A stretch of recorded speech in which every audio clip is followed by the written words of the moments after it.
अस्सलाम वालेकुम दोस्तों, मैं हूं नईम असगर और आपको एक अहम खबर देने के लिए अभी हाजिर हुए हैं। और ख़बर ये है कि 190 मिलियन पाउंड केस में बानी पीटीआई इमरान खान और उनकी अहलिया को सज़ा सुना दी गई है।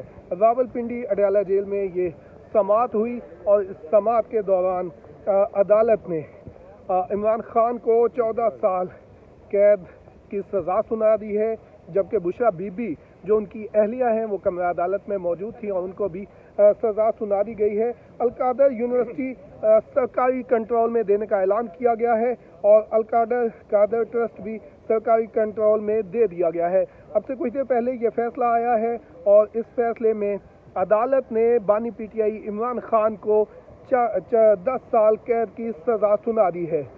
ये केस का फैसला रावलपिंडी में सुनाया गया, अडयाला जेल में सुनाया गया और अलकादर यूनिवर्सिटी को सरकारी कंट्रोल में देने का फैसला दिया गया है। जुर्माना भी आयद किया गया है। बानी पीटीआई इमरान खान को 10 लाख रुपए जुर्माना आयद कर दिया गया है, जबकि जुर्माना अदा न करने की सूरत में बानी पीटीआई इमरान खान को 6 माह मजीद कैद की सज़ा दी जाएगी। बुशरा बीबी को भी तहवील में ले लिया गया है। बुशरा बीबी जो इमरान खान की अहलिया हैं वो इस केस का फैसला सुनने के लिए अडयाला जेल में मौजूद थी और अडयाला जेल में ही जो जज हैं, अदालत के जज, उन्होंने फैसल जावेद राना उन्होंने ये फैसला सुनाया है और उन्होंने अब से कुछ देर पहले ये केस का फैसला सुनाकर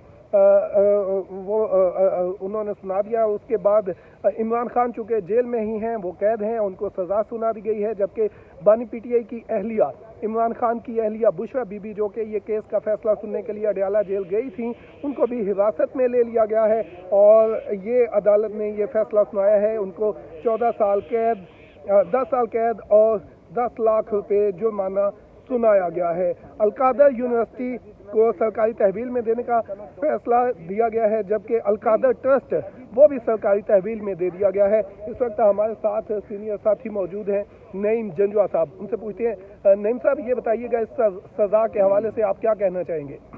जी बिल्कुल, ये एक अरसे से केस चल रहा था और पीटीआई की तरफ से भी बारहा इसके केस को जो है वो कहा जाता रहा कि ये जो केस है ये उनके खिलाफ बनाया गया, लेकिन ऐसी बात नहीं थी। और ये इमरान खान जो जेल में थे, एक अरसे से मौजूद थे और वहीं पे ये समाअत हो रही थी और आज इस केस का जो इंतज़ार है वो किया जा रहा था। 3 दफ़ा ये जो फैसला है ये मौखर किया गया, इससे कबल भी 2 दफ़ा मौखर किया गया और आज जो है वो तवक्को की जा रही थी कि ये फैसला सुनाया जाएगा। और अब से कुछ देर पहले ये फैसला सुना दिया गया, जिसमें बानी पीटीआई को 14 साल कैद सुनाई गई है और साथ साथ जो उनकी अहलिया थी बुशरा बीबी, जो इस केस में जिनको मुलविस करार दिया जा रहा था, उनको भी 7 साल की कैद सुनाई गई है। साथ साथ जुर्माना भी इनको किया गया और वहाँ जो मौजूद थी बानी पीटीआई की जो अहलिया कुछ अर्सा पहले रिहा की गई थी और उसके बाद उन्होंने एक एहतजाज भी इस्लामाबाद में किया और उसके बाद इस केस का फैसला सुनने के लिए वो अडयाला जेल में अदालत में मौजूद थी।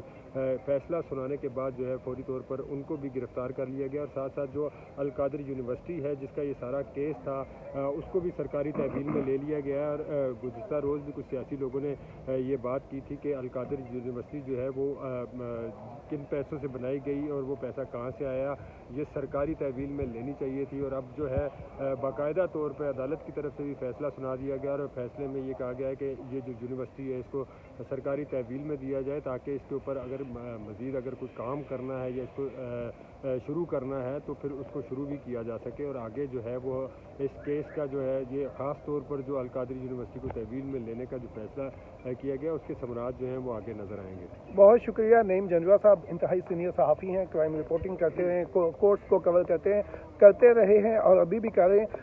अब इस वक्त हम मौजूद हैं पार्लियामेंट हाउस में और पार्लियामेंट की बिल्डिंग आपको पीछे नज़र आ रही होगी। पार्लियामेंट हाउस में हम जानेंगे पीटीआई के जो रहनुमा हैं इस फैसले पर क्या उनका रद्द-ए-अमल है और इसके खिलाफ क्या वो एहतजाज करेंगे, मुज़ाकरात कहाँ तक जाएंगे, क्या मुज़ाकरात और हुकूमत और पीटीआई के दरमियान जो मुज़ाकरात शुरू हुए थे वो भी जारी रहेंगे इस फैसले के बाद या उनमें तातुल आ जाएगा, ये सारी चीज़ें हम आपको बताएंगे। अभी हम पार्लियामेंट हाउस में जा रहे हैं और अरकान पार्लियामेंट से पूछते हैं कि इस फैसले पर उनका क्या रद्द-ए-अमल है। अरकान पार्लियामेंट का रद्द-ए-अमल जानने के लिए अगली वीडियो में हम आपको बताएंगे। जी।